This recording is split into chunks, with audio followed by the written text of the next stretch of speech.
70 years is a long time. Even so, there are moments, Mo Rocca tells us, that can't be forgotten. He's talking with author Tina Brown. The Queen had a wonderfully dry and ironic sense of humor. As dry as a James Bond martini, says CBS News contributor and author of the Palace Papers, Tina Brown.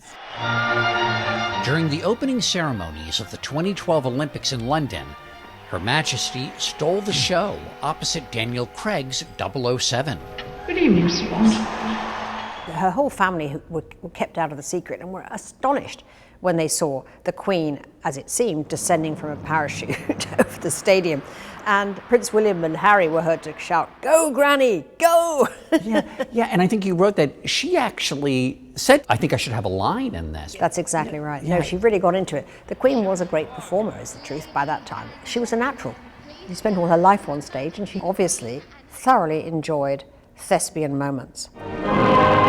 Always acting the part, though never acting out. The Queen came from the tradition espoused by her grandmother, Queen Mary, who famously said, "We are the royal family. We're never tired and we all love hospitals." Such a great quote. Smiling through maximum discomfort is their most priceless skill. That is exactly right. The Queen never portrayed how she was feeling at any point. Did not betray fatigue, irritation, or actually even enjoyment, really. Her poker face was a strategic device, essentially.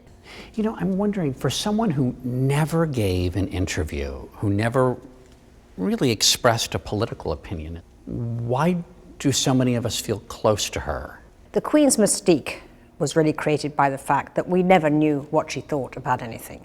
But her reassuring presence at every moment of our lives, in expressions of national joy, expressions of national anxiety, she has been there as the matriarch, essentially, of the nation. The only kind of recognizable, familiar, encouraging thing in a very, very turbulent world. I'm speaking to you at what I know is an increasingly challenging time. It's difficult to imagine anyone else addressing a global audience as she did in April 2020 with the same bedside manner. Together we are tackling this disease, and I want to reassure you that if we remain united and resolute, then we will overcome it. She clearly felt that it was her role to be the comforter-in-chief and allay the tremendous anxieties of her people in the darkest days of the pandemic. And the address that she made from Windsor Castle was enormously moving because she ended it by saying, "We will meet again," which evoked World War II. We will be with our friends again. We will be with our families again. We will meet again. And the British people were consoled. You know, it's interesting, though, because she could evoke history and never sound fusty about it, right? Well, because the Queen was history. She had a personal recollection of every single meaningful figure of the 20th and early 21st century. So this wasn't history, this was just personal recollection.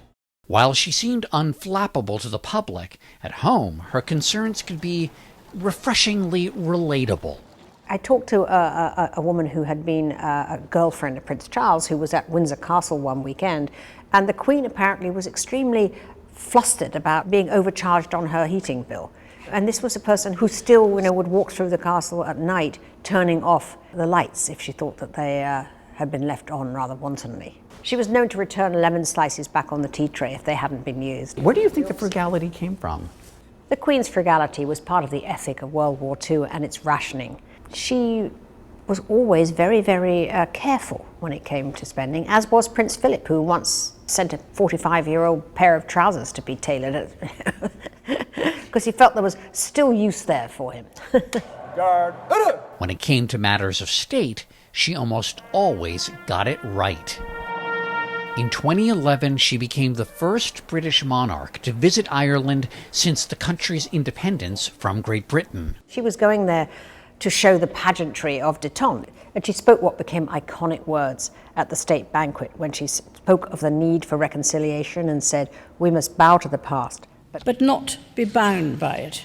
So it wasn't a formal apology. The Queen doesn't do apologies, she does regret. We can all see things which we would wish had been done differently.